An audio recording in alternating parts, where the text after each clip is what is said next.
just to sum up what we do, Oman Food Investment Company, shorted as OFIC, is a state-owned enterprise. So basically, it is nominated and mandated by the state to develop bottom-line driven food security companies that and projects that would allow the company to be self-sufficient in food. So example of what we have started the last 5 years is huge dairy project. Hopefully within less than 8 days we'll be going to the market to disclose a secret.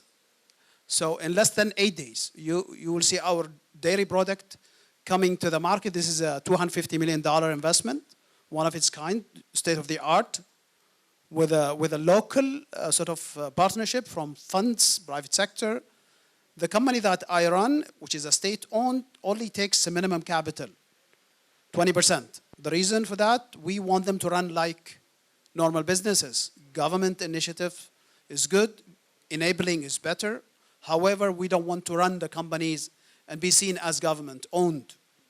The subsidiaries, all of them are with a minimum capital. And the reason that we want to become as an enabler only. So we do a huge poultry project, $250 million also, a huge stall feed farm, the largest in the world, 1.3 million heads of animals, being able to process, to slaughter, to process more than 45,000 to 100,000 heads of animals every month. So this is how we're seeing the world becoming a food hub for the region. I mean, this is how we see ourselves. Therefore, I think what we provide here with this government sort of support and with the future outlook of becoming a food hub for the whole world, we can be your sort of partner to go to the world, being adjacent to the largest sports in the world and having a better sort of a very strong food standards of the world, highly recognized. We're one of the main exporters of fish, so we are working in huge fish canning project for sardines and tuna. All the companies that I've sort of mentioned, subsidiaries from 15 to 25, one directly, indirectly owned by us, are open for partnership. We invite all of you to come along, partner up, and we can work from here, we can work from Oman, we can work even in third countries. So we use your expertise, our expertise, your capital, our capital, your skills, our skills to partner up and work together for the whole world. This is basically. Thank you, Benkej, for the introduction. I'd like just to highlight by starting, when we talk about talent in Oman and skills development, if we look specifically at what we call it the Global Talents Competitiveness Index, and you will see that component of the grow, how we are growing our competitiveness in terms of the talents and skills, you will see that we are scoring 25 actually on the world. Oman was not like before. So we are investing a lot in growing our talents and skills in the country. We have actually a lot of good universities, technical colleges and all of this stuff, but we have also very good initiatives in my country actually, which is focusing in skills. I'll give you just a few examples of what we are doing in terms of developing our skills there and our talents there in the country. We introduced recently a CEO program where we are upskilling our people to be in CEO's position in future. We are targeting 100 CEOs. The program ended, and now we are reaching 35 Omanis graduated from that program, being CEOs in our country and in our private sector companies. This is just one example. The other example, recently we introduced also what we call it the youth program. And the youth program, we asked almost 10,000 Omani people to participate in that program. We selected the top 1,000, and from that top 1,000, we took 100 of them. We sent them abroad to Singapore, to Switzerland, to get more in-depth about their skills and developing their ideas. And recently, we concluded that program, and we got 25 new startup in technology sector only from that program. And we keep investing in these type of people, actually, helping them to establish their business in the country and upskilling them. So we are also keen in developing our people in government, and we call it the Competitiveness Leadership Program. That's in a nutshell some of the, just few examples what we are doing in order to upskill our people there. I leave it. Thank you, Abdulaziz. Thank you, Pankaj. I will start by saying why minerals being identified as one of the pillar in for Oman diversification of economy. Oman has a huge quantity of mineral wealth. We are now #1 in terms of exporting gypsum. In terms of industrial minerals, limestone, gabbro, dolomite, we have, if we supply currently the world requirements of limestone as an example, for the next 300 years, we still have resources. And the quality is the top in the world. So in terms of resources, we have the resources. We have copper, we have chromite, we even rare earth, which is not available around the world. There is an indication that Oman has rare earth. So the resources is there. The government will is there. The government created public authority of mining as a regulator. They created MDO, or Mineral Development Oman, as investors. So the government is really serious about developing the sectors and making the enabling the sector to contribute to the economy. The country itself, in terms of strategic location, Oman is located strategically close to the required market, be it India. We are, if we take,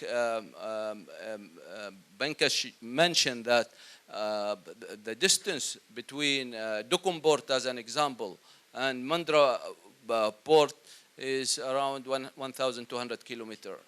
So that we are very close to the market. We are close to the GCC market. We are close to Africa and even Europe. In terms of stability, the country is very stable. Infrastructure is there. We have ports in the south, in the middle, and in the north. So the infrastructure is there. The ingredient, basically, for success is there. I think I was looking at how much India import in terms of minerals. And I think Oman is really in a very good position to supply most of Indian import, be it limestone, be it copper, be it gypsum, even salt. Believe it or not, Oman can be #1 or around one of the top in the world in producing salt. Salt from the mountain, or salt from the sea, industrial salt. So we are there. We have the resources, we have the will, and we are happy to cooperate with the business in India to develop the sector. Thank you, Nasser. Taking it from what Nasser's mentioned about our location, our geopolitical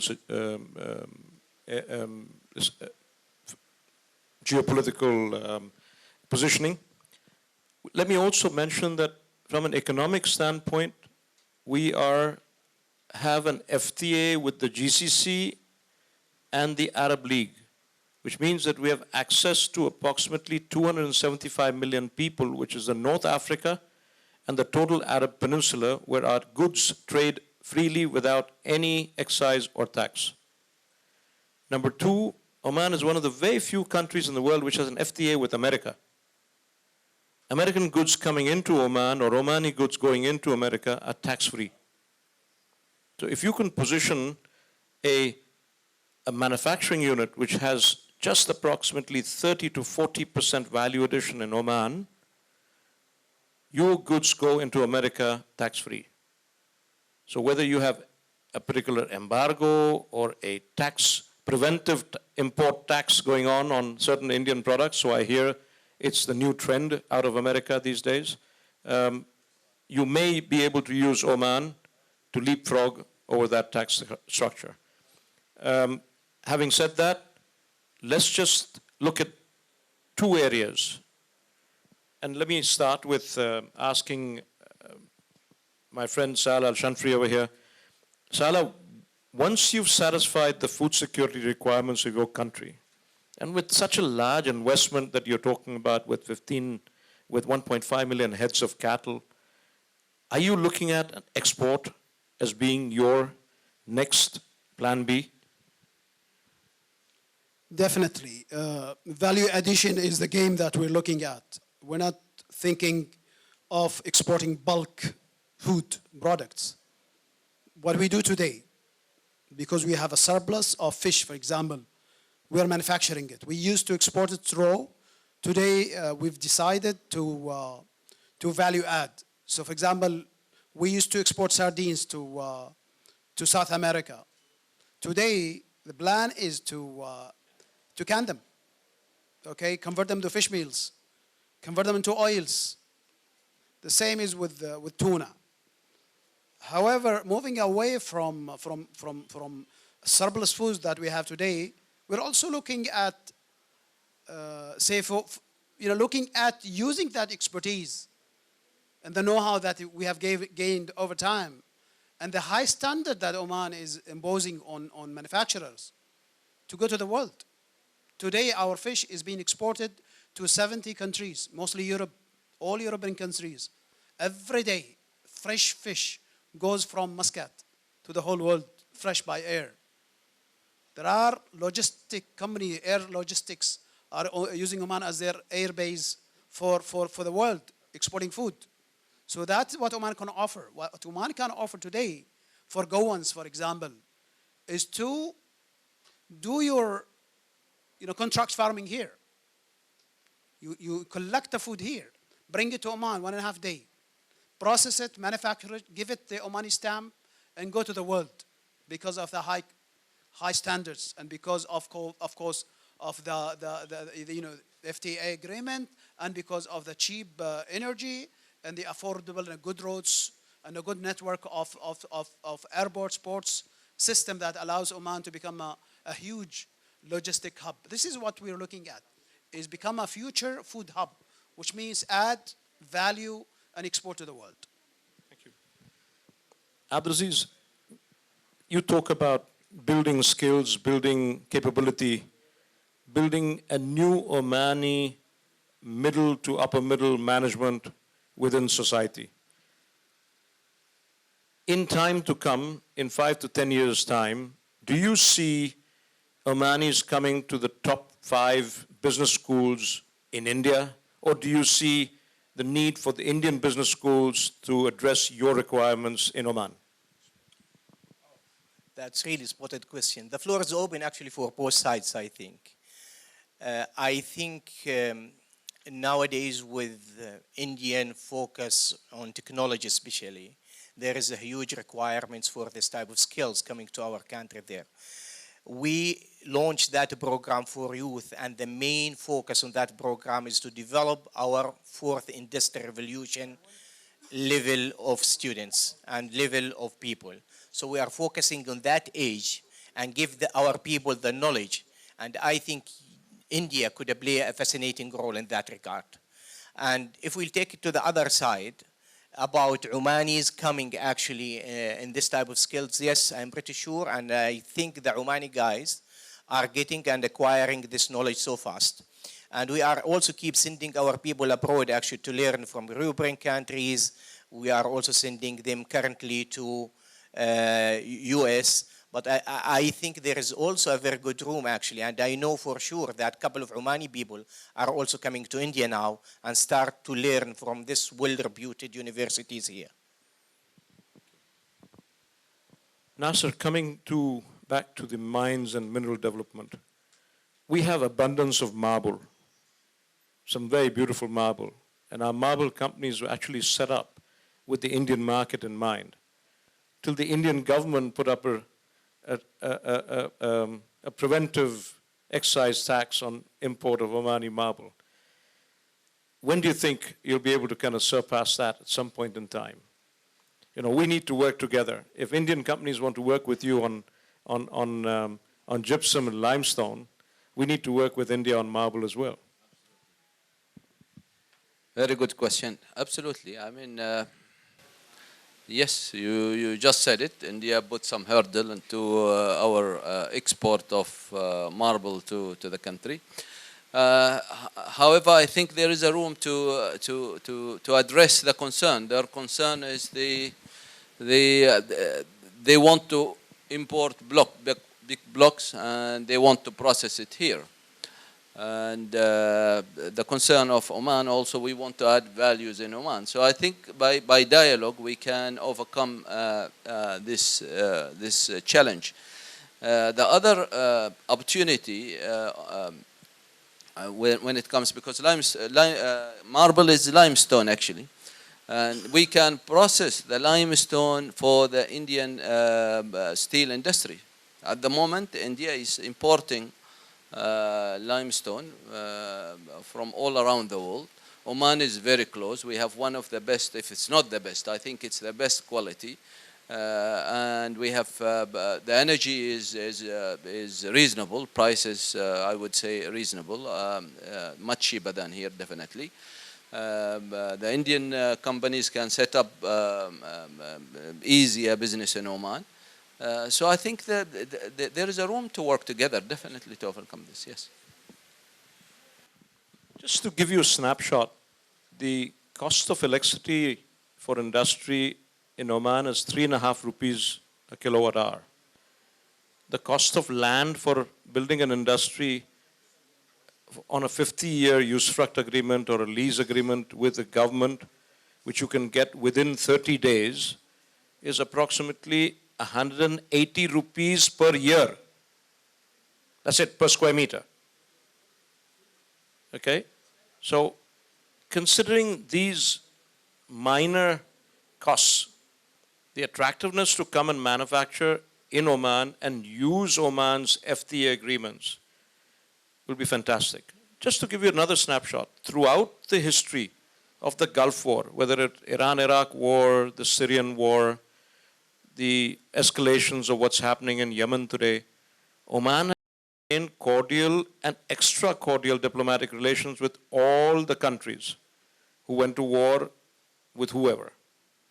So Iran, Iraq, Syria, Yemen, we've been the so-called brokers of peace because we believe that we need to be friends with our neighbors and only then can economy survive.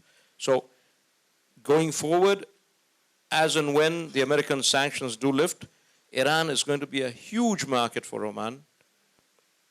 Yemen is going to be a huge market for Oman.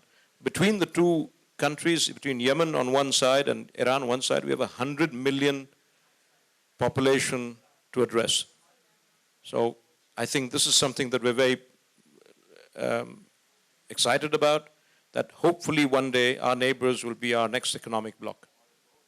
With that, I leave it. I have 5 or 6 more minutes for Q&A, and I'll be happy to take questions on behalf of any of my panelists. I'm Omar Salim, founder of Flexible Electronics in Asia Pacific. My question is to, I'm based out of Dubai. Question is to moderator Mr. Pankaj, and next question is to Mr. Aldrisi. Pankaj was talking about the manufacturing platform in Oman. Can we have an ecosystem in Oman for high-tech manufacturing of my industry, which is a global need? And can we give a special zone for that? Because my collaborators are all from European Union and, as he said, from African market, that area, plus GCC, and also American market. American and Oman has got a good treaty. American and Oman has got a good treaty. Second question, as far on the, Mr. Aldrisi, on the research part, the skilling part, the training. In my case, both are complementing each other because I need skilled and trained technicians, wherein they will be trained in your area and they will be manufactured. The point what he was highlighting on the high-tech manufacturing. When I say high-tech manufacturing, it's a clean room with our own specifications, which means the international standards. And if it is on special economic zone, then I have various benefits which can be brought into the country through FDI, incentives, grants, etc., etc., etc. Hi, my name is Jain. I want to know your policy for awarding concessions for mineral blocks in Oman to outsiders, to outside organizations. For foreign organizations, can you award the mineral concession? And what is the policy, what is the timeline? Brief details about that if you can provide. Thank you. To the first question regarding whether we can set up a special economic bloc for high-tech manufacturing, we have 3 free zones prominently placed throughout the coast of Oman from the south to the north. Sohar, we have one in Duqm and one in Salalah. All 3 of them will be more than happy to talk.